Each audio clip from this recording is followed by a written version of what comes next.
You know that incredibly frustrating feeling when you get a truly brilliant idea right before falling asleep? Oh, absolutely. The classic midnight epiphany. Right. But then by the time you wake up and, finally pour your coffee, the motivation is it's completely gone. It just evaporates. Yeah, exactly. You have the inspiration, you have this vivid mental image of what you want to do, but when it comes to the execution, there is absolutely zero forward momentum. Well, I mean, it's the classic human disconnect between the abstract and the physical, right?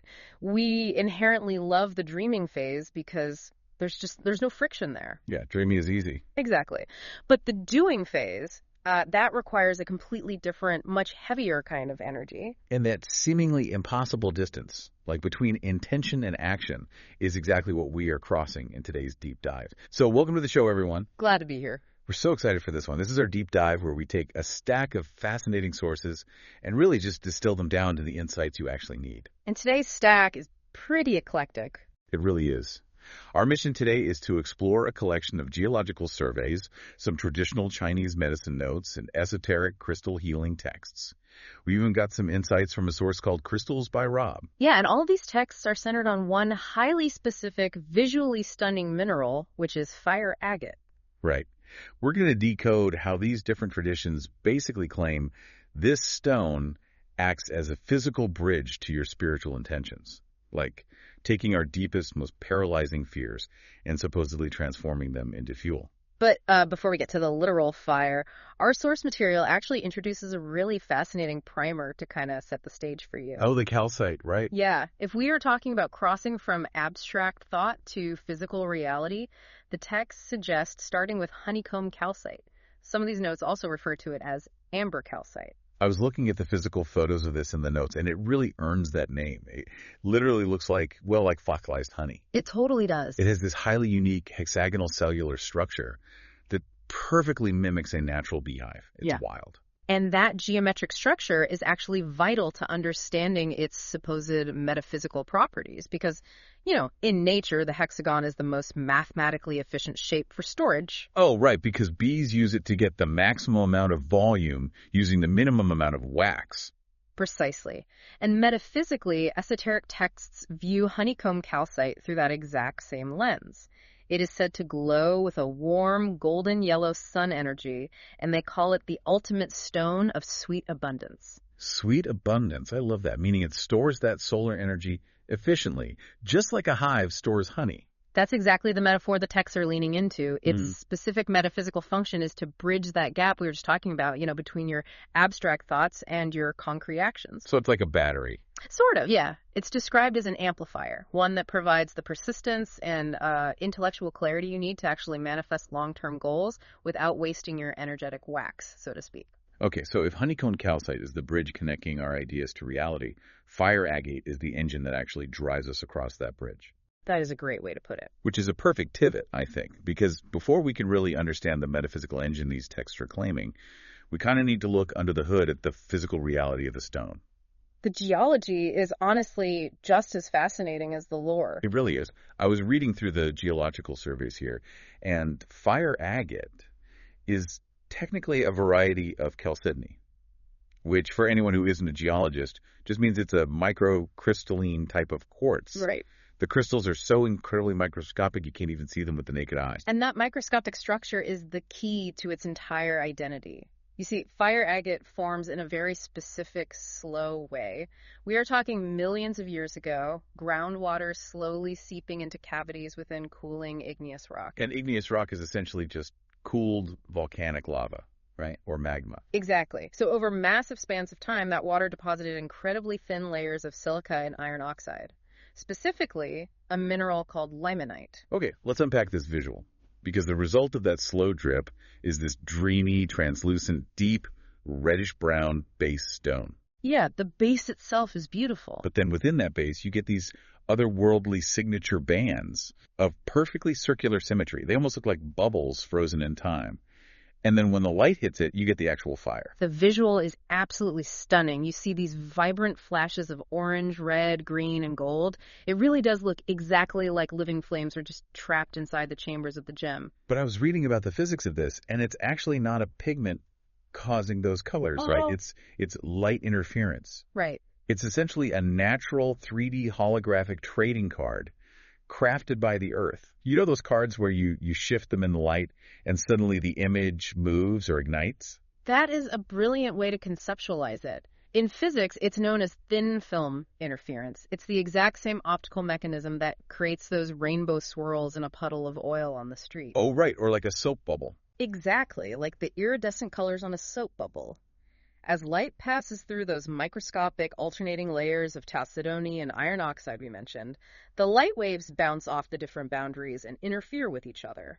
So they separate out into those brilliant spectral colors. Yeah, the Earth is literally playing with optics on a microscopic scale. And it requires very harsh, specific geological conditions to form, too.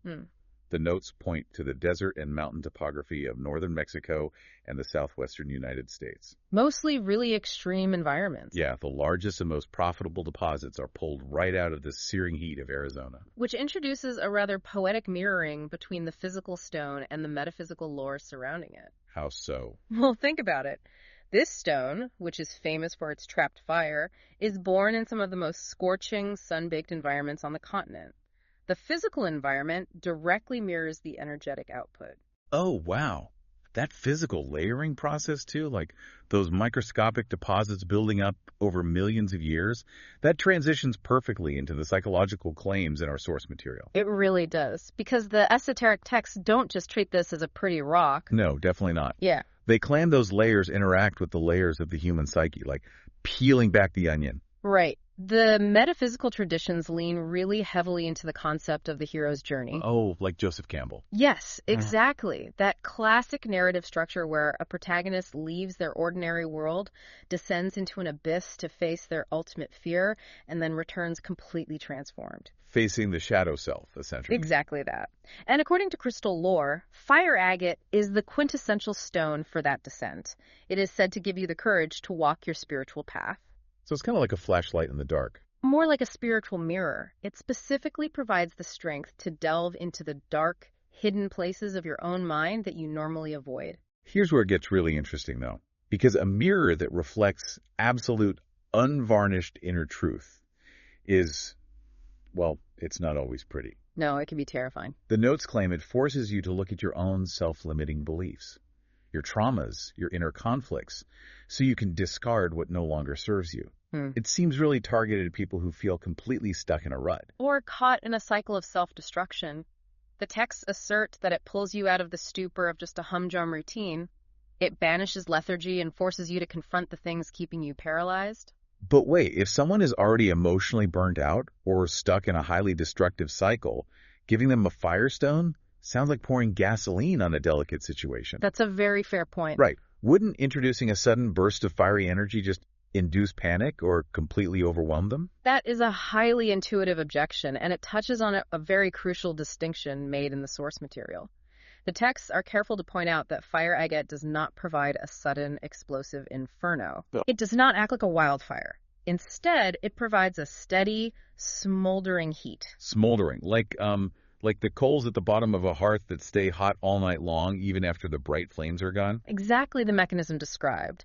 Esoteric healers claim it slowly dissolves long-standing fears and insecurities. It doesn't induce mania.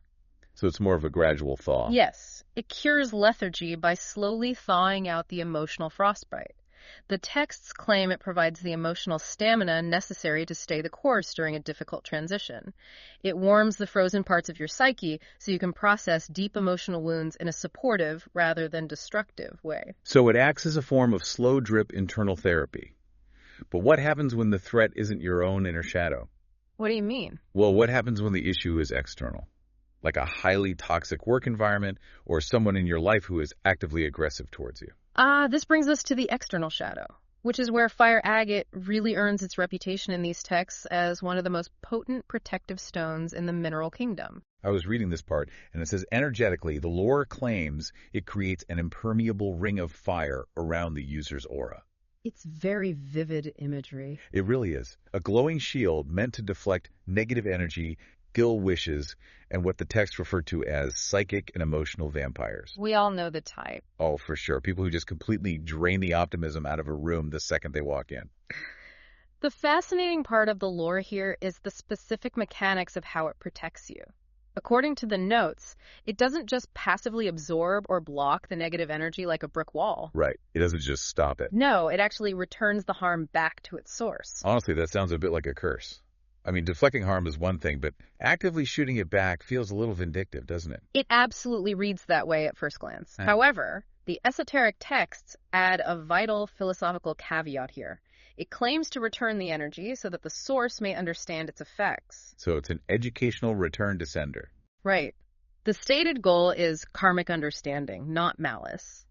It is supposedly sending the negativity back with a cosmic note attached that basically says, look at the frequency you are putting into the world. You need to feel it to understand why it is harmful. Wow, it's energetic Aikido. Oh, I like that. Yeah. You are taking an attacker's momentum and redirecting it, not to destroy them, but to neutralize the threat and enforce a very strict boundary.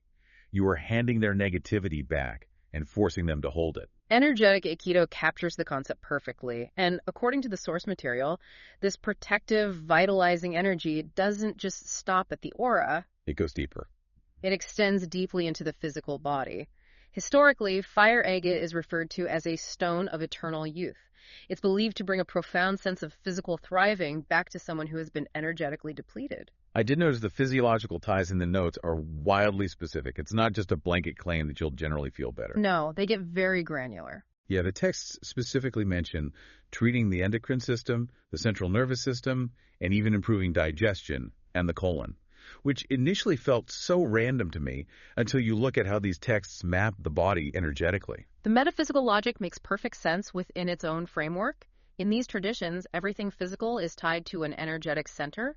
The texts claim fire agate strongly anchors the root chakra, which governs the lower body, physical survival, and waste elimination. Therefore, esoterically, anchoring that chakra translates directly to stimulating the colon and improving digestion. Exactly. It connects the spiritual right back to the physical. That explains the why behind the claims. Yeah. The notes also mention it treats eye disorders, specifically promoting good night vision, which I guess is a common historical application for many types of agate. It is, yeah.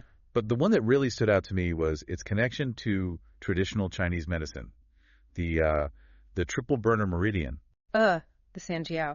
The triple burner meridian is a really fascinating concept in traditional Chinese medicine. It doesn't actually correspond to a single physical organ. Wait, really? Yeah, rather it relates to the entire regulation of fluids, metabolism, and temperature across 3 different sections of the body's torso. Fire agate is said to resonate strongly with this meridian, bringing your internal temperature back into balance. Which gives so much context to the practical remedies in the notes. Like, the text suggests placing the stone on the forehead to help reduce fevers, or using it specifically to treat hot flashes. Because it's supposedly regulating the body's internal thermostat. It acts as an energetic regulator. So we have this stone that purportedly guides you through your inner psychology, builds a karmic shield, and regulates your physical vitality. But the real question becomes, how do esoteric practitioners actually anchor all this chaotic energy? Right. Where does this sit in the body's chakra system? You touched on the root chakra a moment ago, but the notes indicate it has a dual nature. It anchors the root chakra at the base of the spine, which is all about physical safety and stability. But it simultaneously ignites the sacral chakra, which is located just below the navel. And the sacral chakra is the energetic center for creativity, passion, and emotional expression. It is the literal fire in the belly. So the metaphysical claim here is that the stone is simultaneously pulling you safely down into the earth, giving you an unshakable foundation, while vigorously pushing your creative and passionate energies outward. It's pushing the gas and the heavy suspension at the exact same time. That's a great analogy. And the text mentioned that if you happen to have a piece of fire agate with those green holographic flashes we talked about earlier, it can also stimulate the heart chakra, promoting compassion in relationships. But there is a 4th chakra mentioned here that isn't even located within the physical body. The Earth Star Chakra. Yes. The Earth Star Chakra is a vital piece of this specific esoteric puzzle. In metaphysical anatomy, this chakra is located energetically about 12 to 18 inches below the soles of your feet. Below the feet? That is so interesting. Its entire purpose is to keep you firmly connected to the magnetic grounding core of the earth. The texts argue that while fire agate pushes you to reach intense spiritual awakenings, the connection to the Earth Star chakra ensures your energetic feet never leave the ground. It prevents the user from becoming unmoored or manic. Exactly. It keeps you stable. I am so glad you explained that, because I was looking at these astrological and elemental lists in the notes, and they seemed completely contradictory at first. Oh, the associations often seem like random lists until you understand the underlying mechanisms. Walk us through what you found. Well, when the stone is tied to the Earth Star, or root chakras, the associations are incredibly heavily earthy. We're talking about Archangel Sandalphon, whose role is supposedly to ground energy into the earth. Very grounded. Right. It lists brown and red candles. Herbs like ashwagandha root, ginger, and dandelion. And the mythological spirits associated are literally gnomes, dwarfs, leprechauns, and trolls. Complete subterranean earth energy. Deep, dense, grounding forces. Right. But then, when you look at the sacral chakra associations for this stone, which remember is famously a stone of fire, it completely flips to water elements. It does take a turn. It lists Archangel Gabriel, the messenger of emotion. It lists water snakes, dolphins, frogs, swans, crabs, and mermaids. Why on earth would a firestone be tied to mermaids and dolphins? It sounds totally absurd on the surface, but if we connect this to the broader esoteric philosophy of emotional healing, it is actually brilliant alchemy. Really? Yeah, water universally represents emotion, intuition, and the subconscious mind. The sacral chakra, where our passion and creativity reside, is fundamentally a water element chakra. Okay, so you are introducing fire to water. Precisely. The esoteric belief is that the steady fire of the agate heats up the stagnant water of the sacral chakra. It creates steam. It creates movement. Oh, wow. It boils away the impurities and releases trapped, stagnant emotions. It is an alchemical marriage of elements. Fire heating water to create power, like a steam engine. That brings everything full circle. It's all connected. So what does this all mean? Looking at all these metaphysical mechanisms, what does this actually mean for the person listening right now? The Notes from Crystals by Rob have some very practical, everyday applications for taking all this divine theory and turning it into decisive action. Yeah, how do these texts suggest utilizing the stone today? Well, the practical applications are entirely focused on transforming fear into fuel, which was our mission today. If you are a creative or trying to manifest a new project but feel paralyzed, the text suggests keeping a piece in your studio or workspace. Because it purportedly provides the energetic drive to push through creative blocks. Right, and to find innovative solutions to old problems without burning out. The notes also touch on interpersonal relationships, which is interesting. They suggest keeping the stone in the bedroom for intimacy support. Yes, specifically claiming it increases vitality. And, perhaps more importantly, emotional honesty between partners. By thawing out that emotional frostbite we discussed earlier, it strips away the timidness that prevents honest communication. And a very practical daily use mentioned in the text is evening reflection. Practitioners recommend holding the stone at the end of a long day to consciously burn off the residual stress or any negativity you might have absorbed from those energy vampires. It serves as a method of daily energetic hygiene. We have really covered incredible ground today. We started our journey with honeycomb calcite. You know, that geometric golden stone acting as a storage unit for solar energy, bridging the gap between our abstract ideas and our concrete reality. And then we crossed that bridge using the engine of fire agate. Yes, a stone born in the scorching deserts of Arizona and Mexico, trapping literal light within microscopic, perfectly symmetrical layers of iron and quartz through thin film interference. And from a metaphysical standpoint, the texts really present a multi-tool for the human spirit. A stone that claims to ground you firmly to the earth, build an impermeable ring of protection that enforces karmic boundaries, and provide the smoldering, steady stamina required to descend into your own personal hero's journey. Because in a world where mental exhaustion often feels like the default state, finding a mechanism, even just a symbolic one, that simultaneously grounds you in physical reality while energizing your spirit is a rare and powerful combination. It cures the humdrum routine. It demands that you wake up and actively participate in your own life. Which actually brings me to a final thought I want to leave you with today. Right. We have spent this entire deep dive discussing the metaphysical concept of fire, passion, drive, burning away fear. Right. But look around at modern society. We live in a culture completely obsessed with a different kind of fire. Hustle culture. Oh, absolutely. This manic, frantic, ungrounded need to constantly produce. Constantly burning the candle at both ends until there's nothing left but ash. An uncontrolled wildfire. Exactly. Hustle culture is fire without a hearth. The ultimate lesson of fire agate, buried in those bizarre associations of gnomes and dolphins, is that true, sustainable passion simply cannot exist without a solid earthen hearth to safely contain it. And the fluid adaptability of water to keep it from burning out of control. So, as you go about your week, ask yourself, if your ambition is the fire, what in your life is acting as your earth?